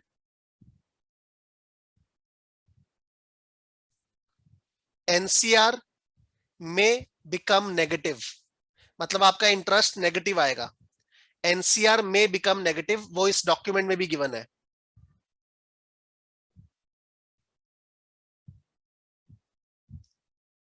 Look back with observation shift, sharp decrease in interest rate resulting in negative interest, right? ये कब होगा? Basically, this is not the case if the number of days in interest period is equal or more than the number of days in the observation period। अगर आपका right observation period में जो days है वो greater than interest period आएंगे, उसी cases में आपको दिखेगा कि एनसीआर नेगेटिव है। जैसे यहाँ पे डॉक्यूमेंट में दिखाया हुआ है कि आपको ऑब्जर्वेशन पीरियड में 3 दिन है, इंटरेस्ट पीरियड में 1 डे है। ऑब्जर्वेशन पीरियड में 5 दिन है, इंटरेस्ट पीरियड में 1 डे है, तब आपका इंटरेस्ट नेगेटिव आ सकता है। बिकॉज वो लोडिंग अनलोडिंग का कंसेप्ट हो रहा है, लोडिंग अनलोडिंग का, कि आप लोडिंग कंपाउंडिंग तो किसके हिसाब से कर रहे हो? इसके हिसाब से, बट जो अनलोडिंग कर रहे हो वो इसके हिसाब से कर रहे हो, तो वहां उसके कारण आपके इंटरेस्ट जो है वो नेगेटिव हो जाएंगे, प्रोवाइडेड आपके ऑब्वियसली इंटरेस्ट रेट में शार्प डिक्लाइन भी हो, राइट। तो यहाँ पे कोविड का एग्जांपल लिया हुआ है 2020 का, कि इंटरेस्ट रेट में शार्प डिक्लाइन था। क्या बोल रहे हैं यहाँ पे? The below example illustrates the impact on daily interest calculation during the recent sharp reduction in SONIA due to COVID-19 situation, but using it hypothetically around Easter bank holiday just to show the impact of a sharp decrease in SONIA around bank holidays। SONIA decrease भी हो तब भी, वैसे तो आप rate को compound कर रहे हो तो जनरली आपके इंटरेस्ट कभी भी नेगेटिव नहीं आएंगे। यहाँ पे नेगेटिव बहुत स्पेशल केसेस में आएगा, जहां पे आपका ऑब्जर्वेशन पीरियड ज्यादा है एंड आपका इंटरेस्ट पीरियड कम है, वो आपका लोडिंग अनलोडिंग के कारण हो रहा है। तो इसको देखते हैं एक बार एग्जांपल के थ्रू, जल्दी से सॉल्व करते हैं। Let's come two example 4 directly. Example 3 तो आपका नॉर्मल ही है, ठीक है। एग्जांपल 4 में आ रहे हैं, एग्जांपल 4, ठीक है। एग्जांपल 3 मैंने आपके लिए ब्लैंक छोड़ा है, खुद सॉल्व कर लेना। एग्जांपल 3 में क्या कर रखा है? आपको केस दे रखा है look back with observation shift का, राइट। बट वहां पर भी sharp decrease in interest rate है, बट वहां पर इंटरेस्ट नेगेटिव नहीं हुआ। क्यों? बिकॉज वो स्पेशल केस में हम लोग नहीं आए। कौन से स्पेशल केस में? जहां पे आपका observation period is greater than interest period, right. तो वैसे केस में अगर आप नहीं आओगे, even though there is a sharp decrease in interest rate, आपका एनसीआर नेगेटिव नहीं होगा।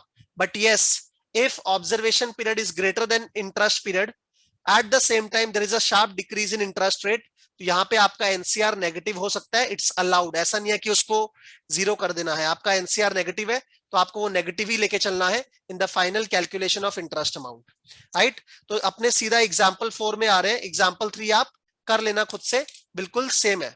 उसमें सिर्फ आपको ये दिखेगा कि आपका एनसीआर नेगेटिव नहीं आएगा। एग्जाम्पल 4 में आते हैं, तो कैलकुलेशन करते हैं जल्दी से, प्रैक्टिस भी हो जाएगा एक और बारी। तो सबसे पहले आपका number of calendar days in interest period, तो इंटरेस्ट पीरियड में तो सिंपल है, equal to this minus this, right. Number of calendar days in interest period is this. Number of calendar days in observation period क्या होगा, equal to observation और end date को लेके चलेंगे, रेट पब्लिश्ड, तो this date minus this date, right. उसके बाद आपका cumulative interest period days, simple add कर देते हैं, फर्स्ट सेल में equal to this, next cell में दिस प्लस दिस,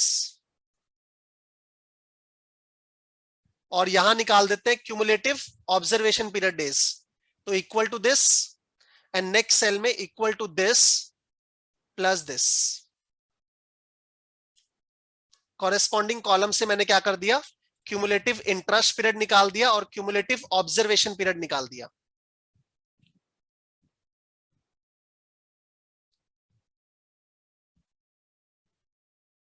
ठीक है। उसके बाद आपका इफेक्टिव आरएफआर है, बिल्कुल सिंपल। एसीआर तक आपको क्या यूज करना है, ऑब्जर्वेशन पीरियड वेट्स को, और एनसीआर के लिए क्या यूज करना है, इंटरेस्ट पीरियड वेट्स को, तो वो आपको बताइए, राइट। ये डेली आरएफआर जो आपका गिवन है दैट इज विदाउट डेसिमल्स, तो इसको इफेक्टिव आरएफआर वैसे ही करते हैं, तो इक्वल टू दिस इनटू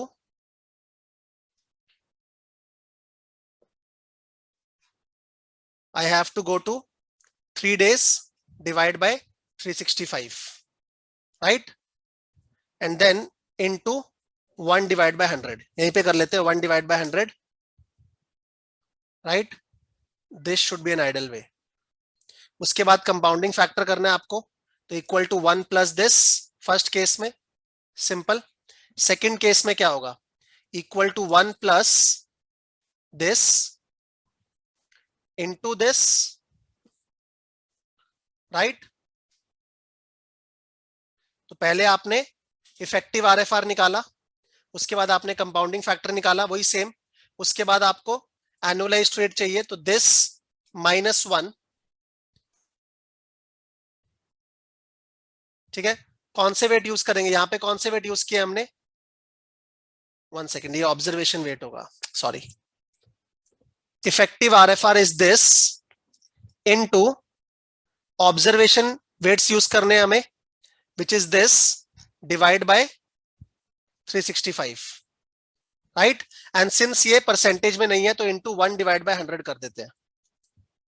कर दो साथ साथ, जल्दी से साथ साथ कर दो। इफेक्टिव आरएफआर सिंपल क्या किया मैंने, जो मेरा डेली आरएफआर है, ठीक है, सिंस ये परसेंटेज में नहीं था तो इनटू 1 बाय 100 किया, इनटू मुझे कौन सा वेट यूज करना है एसीआर के लिए, ऑब्जर्वेशन पीरियड वेट, तो इनटू 3 किया डिवाइड बाय 365। उसके बाद कंपाउंडिंग फैक्टर निकाल दो, 1 प्लस दिस सेकेंड केस में, bracket 1 plus this cell into this cell, right, this is your compounding factor. उसके बाद एसीआर निकाल देते हैं, एसीआर सिंपल है, तो आपको इसमें से प्रिंसिपल माइनस करना है, इनटू ये जो है आपका रेट वो क्यूमुलेटिव पीरियड के लिए, बट आपको वहां से कहां जाना है, एनुअलाइज पे, तो इनटू 365 डिवाइड बाय आपका जो क्यूमुलेटिव पीरियड था, कौन से वाला, ऑब्जर्वेशन वाला, ठीक है। उसके बाद है आपका अनएनुअलाइज्ड क्यूमुलेटिव, तो इक्वल टू दिस इनटू, अब यहां से आपको कौन सा वेट यूज करना है, इंटरेस्ट पीरियड वेट, राइट, तो इनटू, बट कौन सा रेट है ये, क्यूमुलेटिव, तो मैं कौन सा यूज करूंगा, cumulative interest period divide by 365, ठीक है। उसके बाद रेट पर एनम निकाल देते हैं, तो दिस इनटू आपका ये कितने दिन का है, क्यूमुलेटिव पीरियड का, बट मुझे कितने का चाहिए, 365 का, डिवाइड बाय, ये 3 यूज कर लो या ये 3 यूज कर लो, पहले केस में तो बात सेम ही है, but I need to use this. Second case में क्या होगा, equal to difference of these two into, मुझे 365 में जाना है, डिवाइड बाय दिस, बिकॉज आप उस एप्लीकेबल पीरियड का रेट निकाल रहे हो। ठीक है, एज यू कैन सी यहां पे रेट क्या आ रहा है, नेगेटिव, और यहां पर भी क्या आ रहा है, नेगेटिव। ठीक है, उसके बाद जल्दी से डेली आरएफआर निकाल देते हैं, equal to principal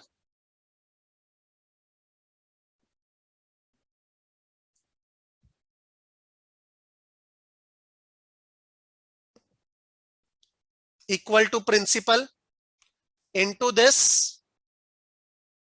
into interest period divide by 365। Solve कर दो जल्दी से इसको, equal to sum 28147.88, right, 28147.88। Document में चेक कर रहे हैं 28145 आ रहा है, वो राउंडिंग वगैरह के कारण आ रहा है बीच में, बट इट्स ओके। ठीक है, इज इट क्लियर, क्लियर है ये? आगे चले, एग्जाम्पल 5 मैंने कवर कर लिया। यस, कॉलम एम में राउंडिंग कर सकते हो, no issues. Yes, column M में राउंडिंग कर सकते हैं। तो एग्जाम्पल 3 आपको खुद करना है, एग्जाम्पल 1 मैंने करवाया, एग्जाम्पल 2 मैंने करवाया, एग्जाम्पल 3 आपको करना है, एग्जाम्पल 4 हमने देखा, और हमने देखा एनसीआर नेगेटिव आ रहा है, बट डजंट मैटर, उस केस में आपको वो नेगेटिव को कंसिडर करके इंटरेस्ट अमाउंट निकालना है। ठीक है, फिफ्थ हमने देख ही लिया, हमारा विदाउट ऑब्जर्वेशन शिफ्ट क्या वैल्यू आया था और विद ऑब्जर्वेशन शिफ्ट क्या वैल्यू आया। ठीक है, एग्जाम्पल 6 पे चलते हैं, लुक बैक विद फ्लोर, और एग्जाम्पल 7 है ऑब्जर्वेशन शिफ्ट विद फ्लोर। ठीक है, मैं एग्जाम्पल 7 करवा रहा हूं, अगेन आप एग्जाम्पल 6 खुद से कर सकते हो। पहले नोट्स में लिखो कंसेप्ट ऑफ फ्लोर क्या है, नोट्स में लिखो कंसेप्ट ऑफ फ्लोर, लिखो।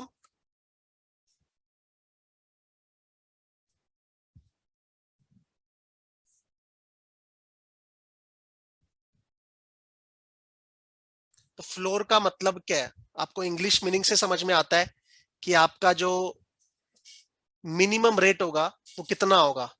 तो ये जो आपका रेट है ना, जो आप आरएफआर लेके चलोगे, सोनिया लेके चलोगे, अगर वो नेगेटिव हुआ तो जनरली उसको फ्लोर किया जाता है टू जीरो, उसको फ्लोर किया जाता है to zero, right. So floor can be zero, और floor can be anything else like some minimum contractual rate. So floor can be zero और floor can be minimum contractual rate. वो depend करेगा, suppose आपका rate आ रहा है 0.5%, ठीक है, मतलब जो आपका सोनिया है वो 0.5% है, बट आपका फ्लोर है कि 1% के नीचे का रेट हम लोग यूज ही नहीं करेंगे, ये कॉन्ट्रैक्ट में डिसाइड हो रखा है। सो आपका मिनिमम कॉन्ट्रैक्ट रेट क्या हो गया, 1%, तो आपको 1% यूज करना होगा, ना कि 0.5%। सपोज आपका आरएफआर आ रहा है -0.5%, कुछ कुछ इकोनॉमीज में रेट नेगेटिव है, तो वहां पर आपका फ्लोर क्या हो सकता है, जीरो। तो floor can be either zero और it can be minimum contract rate. तो लिखना please, floor can be zero और it can be minimum contract rate. Floor can be zero और it can be minimum contract rate.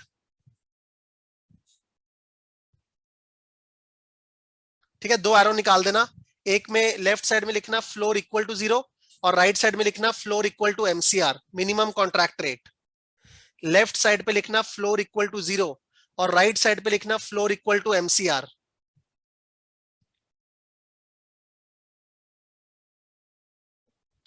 लिखो generally for new contracts, एक हो गया जो आपके लेगेसी कॉन्ट्रैक्ट्स है, मतलब मैंने एक कॉन्ट्रैक्ट किया था 2015 में और वो 2030 तक चलने वाला है, तो वहां पे ट्रांजिशन का इंपैक्ट आएगा, बिकॉज 2021 के बाद तो लिबर डिसकंटिन्यू हो गया, तो वो मेरा लेगेसी कॉन्ट्रैक्ट है, it is called legacy contract, जो पुराने कॉन्ट्रैक्ट चलते आ रहे हैं, राइट। और एक है मेरा न्यू कॉन्ट्रैक्ट जो मैं 2021 के बाद ही कर रहा हूं। तो लिखो please, for new contracts if the base rate is negative, base मतलब मैं ये आरएफआर रेट की बात कर रहा हूं, if the base rate is negative it can be floored to zero. It can be floored to zero. ठीक है, उसको फ्लोर कर सकते हैं टू जीरो, बिकॉज आप नेगेटिव रेट्स लेके नहीं चलोगे। It can be floor to zero. और राइट साइड पे लिखना for new contracts if the base rate is less than MCR, for new contracts if the base rate is less than MCR, then replace the base rate with MCR। जैसे मैंने बोला आपका 0.5% है, but आपका minimum contract rate 1% है, तो आप 1% use करो ना। ठीक है, if the base rate is less than MCR, replace base rate with MCR। तो अगर नेगेटिव है तो आपका फ्लोर जीरो हो सकता है, ये तो होगा ही होगा। उसके अलावा अगर आपका कोई मिनिमम कॉन्ट्रैक्ट रेट है, ठीक है, आपका रेट नेगेटिव नहीं है, आपका रेट 0.6% है, बट आपका मिनिमम कॉन्ट्रैक्ट रेट 1% है, तो आप 1% लेके चलो। ये न्यू कॉन्ट्रैक्ट्स का बात हो रहा है, बिकॉज न्यू कॉन्ट्रैक्ट्स में कोई बेस रेट प्लस ये कैश वगैरह का बात नहीं है, जो स्प्रेड का बात कर रहे हैं ना, वो सब नहीं है। क्योंकि न्यू कॉन्ट्रैक्ट्स पे तो सॉफर पे ही बात हो रहा है सारा कुछ, न्यू कॉन्ट्रैक्ट्स पे तो सारा कुछ बात सोनिया पे ही हो रहा है, तो कोई क्रेडिट एडजस्टमेंट स्प्रेड का बात नहीं होगा। ठीक है, लेफ्ट साइड पे लिखना फॉर लेगेसी कॉन्ट्रैक्ट्स। अब इसमें एक अप्रोच गिवन है, क्या अप्रोच गिवन है, मैं उस नोट्स पे आ रहा हूं। फ्लोर अप्रोच लिखो, for legacy contracts if the base rate plus cash मतलब credit adjustment spread, please understand legacy contracts के लिए ही ये स्प्रेड का बात होगा, बिकॉज जो पुराने कॉन्ट्रैक्ट्स हैं उसमें आपका लिबर था, लिबर को जब आप सॉफर से रिप्लेस कर रहे हो, LIBOR was unsecured, SOFR is secured, right, या आरएफआर इज सिक्योर्ड, तो उस केस में लिबर में तो एक एक्स्ट्रा इंटरेस्ट, एक एक्स्ट्रा रिस्क कंपोनेंट घुसा हुआ था, लिबर में तो एक एक्स्ट्रा रिस्क कंपोनेंट घुसा हुआ था जो सॉफर में नहीं है या सोनिया में नहीं है, तो आपको एक क्रेडिट एडजस्टमेंट स्प्रेड ऐड करना पड़ता है अलग से, राइट। तो लेगेसी कॉन्ट्रैक्ट में ये बात आएगा, जो न्यू कॉन्ट्रैक्ट है उसका तो सारा का सारा टर्म्स बनेगा ही किसमें, सोनिया में, तो वहां पे कोई स्प्रेड का बात ही नहीं है। बट जो लेगेसी कॉन्ट्रैक्ट्स है वहां आप लिबर से सोनिया में आ रहे हो, तो आपको लिबर कंपेयर करना है विद समथिंग, तो you can not compare it directly with SONIA because LIBOR is higher, तो उस केस में आपको एक एक्स्ट्रा स्प्रेड लेके चलना पड़ेगा। तो इसीलिए यहाँ पे लेगेसी कॉन्ट्रैक्ट्स के लिए बोल रहे हैं इफ बेस रेट मतलब जो सोनिया है plus cash is less than zero, लिखो please, then base is set equal to minus cash, then base is set equal to minus cash, right, ताकि बेस प्लस कैश किसके इक्वल आए, zero के equal आए। लिखो if base plus cash is less than zero then base is set equal to minus cash, base is set equal to minus cash.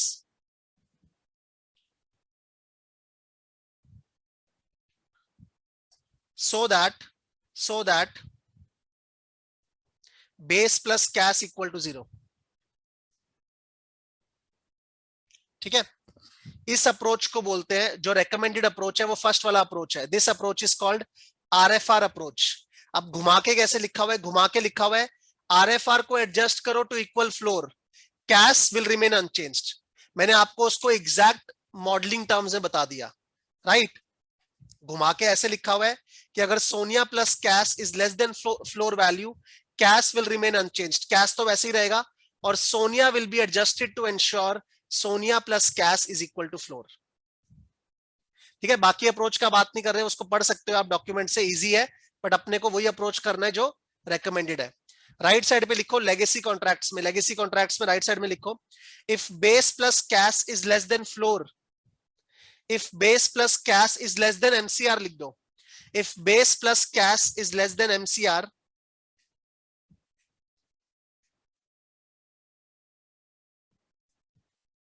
Base किसके equal होगा, कोई बताएगा base किसके इक्वल होगा,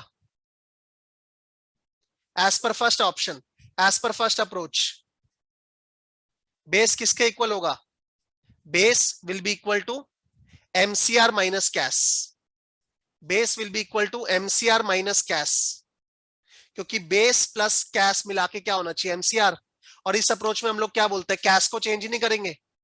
ठीक है, पहला ऑप्शन क्या है, आरएफआर को चेंज करो, कैश को चेंज ही मत करो। सेकंड ऑप्शन क्या है, कैश को चेंज करो, आरएफआर को मत हिलाओ। थर्ड ऑप्शन क्या है, दोनों को हिलाओ। तो मेरा ऑप्शन तो यही है ना, मुझे बेस को हिलाना है, मुझे कैश को चेंज ही नहीं करना। So I will say base equal to MCR minus cash, base equal to MCR minus cash.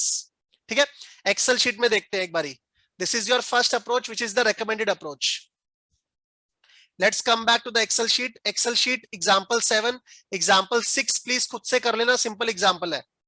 ठीक है, सेम एग्जांपल है, फ्लोर वाला ही। मैं आपको एग्जांपल 7 करा रहा हूं। एग्जांपल 7 में पूरा कैलकुलेशन नहीं करा रहा, सिर्फ आपको फ्लोर निकालना सिखा रहा हूं। इस कॉलम को डिलीट कर रहा हूं, इस कॉलम को डिलीट कर रहा हूं, कॉलम के को, और फ्लोर साथ में निकालेंगे, फ्लोर साथ में निकालेंगे। इक्वल टू इफ क्या है मेरा टेस्ट, क्या है, base, base is this plus cash is this. If this is less than floor, floor यहां पे गिवन है 1% का, मिनिमम कॉन्ट्रैक्ट रेट गिवन है 1% का। ठीक है, फ्रीज इट। अगर ऐसा है तो बेस को किसके इक्वल टू सेट करना है, बताओ प्लीज। बेस को किसके इक्वल टू सेट करना है, MCR, again freeze it, minus cash.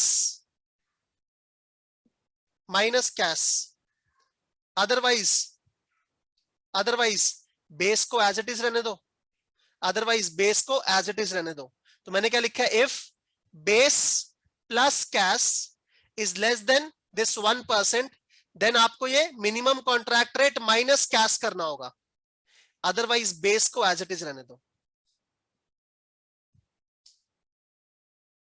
Drag it down. ठीक है, तो आपका फ्लोर रेट आ गया। इसका मतलब आप इस रेट को अब यूज ही नहीं करोगे, ये कॉलम आपके लिए रिडंडेंट है। अब आपको ये कॉलम यूज करना है, you have to use this column now. सारा कैलकुलेशन अब आप करोगे इस कॉलम के हिसाब से। ठीक है, विद ऑब्जर्वेशन शिफ्ट हो, विदाउट ऑब्जर्वेशन शिफ्ट हो, उससे फर्क नहीं पड़ता, आपको फ्लोर रेट चेंज करना होगा। ठीक है, एग्जाम्पल 6 में भी कर देते हैं, सेम ही एग्जाम्पल है वैसे, बट कर देते हैं। If base plus cash is less than this minimum contract rate, freeze it, then आपको बेस को चेंज करना है, minimum contract rate minus cash, otherwise base as it is. Enter, same ही आएगा, सेम एग्जांपल है, फर्क सिर्फ ये है वो विद ऑब्जर्वेशन शिफ्ट है। ठीक है, तो सारा कैलकुलेशन आप खुद से करना आफ्टर टेकिंग दिस फ्लोर। आपको ये कॉलम अब यूज ही नहीं करना है, एच कॉलम, अब आपको आई कॉलम यूज करना है। तो कर पाओगे ये चीज, राइट? तो ये डॉक्यूमेंट मैं आप सबके साथ शेयर कर रहा हूं और ये एक्सेल शीट में शेयर कर रहा हूं, फिल्ड एक्सेल शीट, दोनों को देखो एंड बाकी प्रैक्टिस करो प्लीज। ये करना जरूरी है बिकॉज ये मेन डॉक्यूमेंट है जिसके बेसिस पे सारा ट्रांजिशनिंग हो रहा है, एंड इसमें सारा रेकमेंडेड अप्रोच भी गिवन है, उसके प्रॉज एंड कॉन्स वगैरह भी गिवन है, उसको भी रीड कर लेना, तो आपको और बेटर लगेगा किस कारण से ये अप्रोच फॉलो की गई है। ठीक है, सो this is all for today. I hope सारे एग्जाम्पल आपको क्लियर हो गए होंगे। मैं वन नोट फाइल भी शेयर कर रहा हूं सचिन आज, ठीक है, don't worry. So let's connect tomorrow. कल हम लोग सॉफर फ्यूचर स्टार्ट करेंगे, सॉफर फ्यूचर एंड सॉफर स्वैप्स।